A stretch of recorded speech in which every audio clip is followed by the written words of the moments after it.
آج رات کو نیو ایئر منائیں گے، کتنے لڑکے لڑکیاں ناچیں گے، شرابیں پئیں گے، اللہ کو ناراض کریں گے۔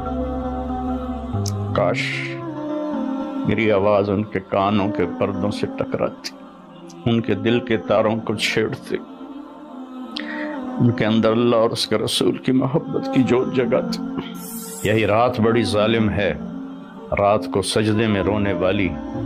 رات کو ناچنے والی، رات کو شراب پینے والا، اور رات کو تہجد پڑھنے والا، یہ سب اس دن سے کھل جائے۔ اور کل قیامت کے دن میں اللہ ایک ہی دن کو کھولے گا، ایک ہی دن کو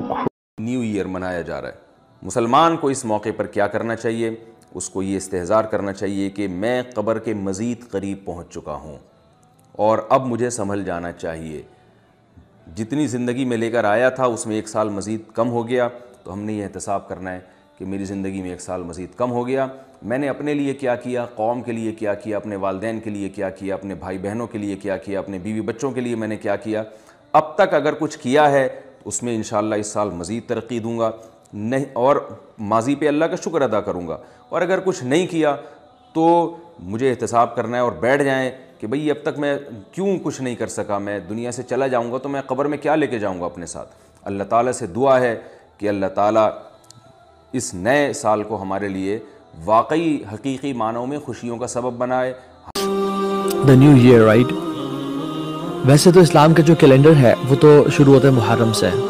ٹھیک ہے، اور ہم جو اپنی جو اسلامک پریکٹسز ہیں وہ سب اسلامک کیلنڈر سے کرتے ہیں، یعنی ہم جو روزے رکھتے ہیں اور رمضان میں رکھتے ہیں، ہم کسی اور جنوری فیبری میں نہیں رکھتے، ٹھیک ہے، اور اس طرح سے مختلف جو حج کے ایام ہیں وہ مخصوص ہیں۔ ہم صرف کیونکہ ایک ڈیٹ چینج ہو رہی ہے، ایک سال چینج ہو رہا ہے، اس مشابہت سے، اس مناسبت سے کہ جیسے ہماری آپس میں میٹنگز ڈیسائیڈ ہوتی ہیں، وہ چونکہ پاکستان میں یہ کیلنڈر فالو کیا جا رہا ہے، تو since a date is changing, a year is changing, تو ہم اس حوالے سے اپنا ذرا انالیسز کریں گے، اپنا محاسبہ کریں گے کہ ہم نے پچھلا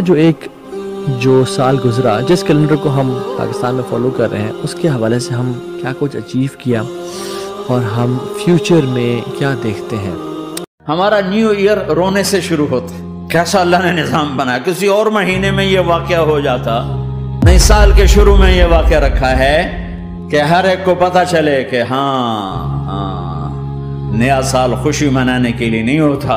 نیا سال آخرت کی تیاری کے لیے ہوتا ہے کہ ایک سال چلا گیا، ایک سال اور زندگی سے نکل گیا، اور بھی جلدی سے اللہ کو راضی کرنے کو، کوئی کام کرنے کو، توبہ کرنے کو، اللہ کو راضی